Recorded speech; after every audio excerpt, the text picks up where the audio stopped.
Praise the lord. ప్రభువైన యేసుక్రీస్తు నామములో ఈ ఉదయకాలమందు మీ అందరికీ కూడా శుభములు తెలియజేస్తూ ఉన్నాను. యెషయా గ్రంథము 55వ అధ్యాయము 8-9 వచనాలు.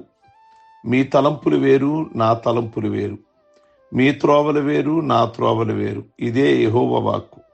ఆకాశములు భూమికి ఎంత ఎత్తుగా ఉన్నవో మీ మార్గముల కంటే నా మార్గములు, మీ తలంపుల కంటే నా తలంపులు అంత ఎత్తుగా ఉన్నవి అని అక్కడ ఆ వాక్య భాగాన్ని మనం చూస్తాం.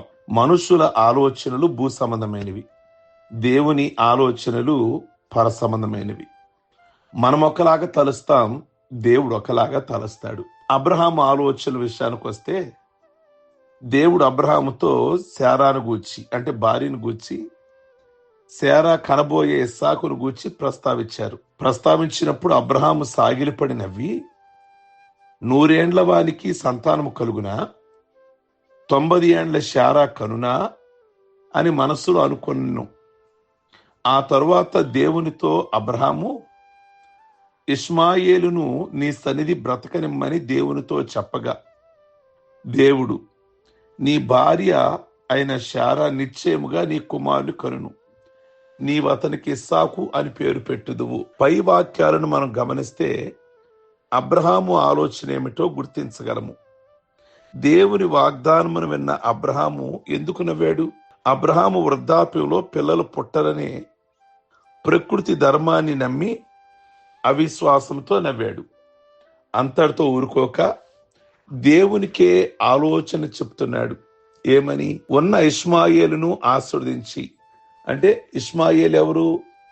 అబ్రహాము యొక్క దాసి ద్వారా కలిగిన కుమారుడు, భార్య ద్వారా కలిగిన కుమారుడు కాదు, దాసి ద్వారా కలిగిన కుమారుడు.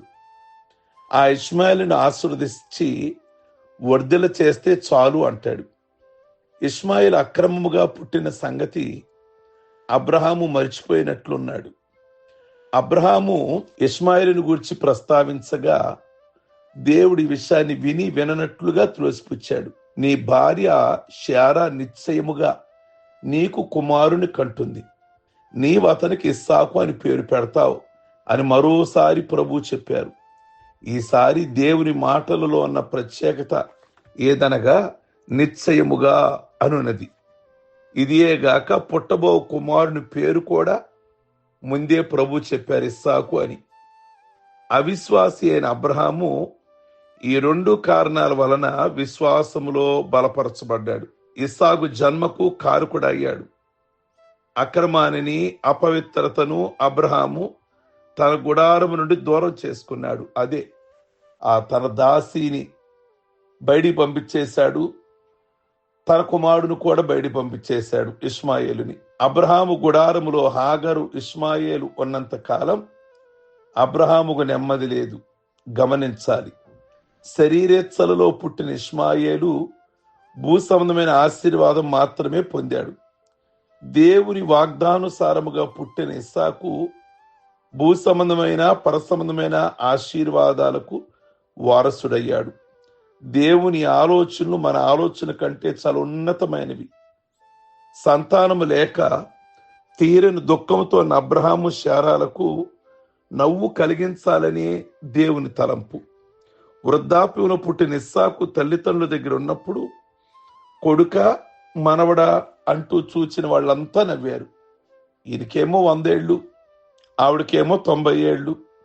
నిజంగా మనవడిలాగా అయిపోయాడు. ఇస్సాకు అంటేనే నవ్వు అని అర్థం. ఇస్సాకు దేవునికి బలిగా అర్పింపబడుటకు హృదయపూర్వకంగా అంగీకరించాడు.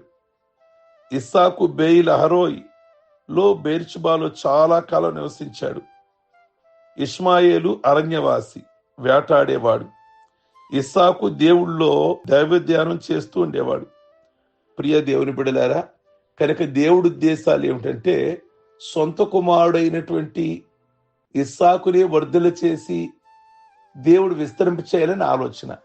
కానీ అబ్రహాం ఏమనుకున్నాడు అంటే, నాకు పిల్లలు కలగరేమో అని దాసి కొడుకే వారసత్వానికి వారసుడవుతాడు అనుకున్నాడు.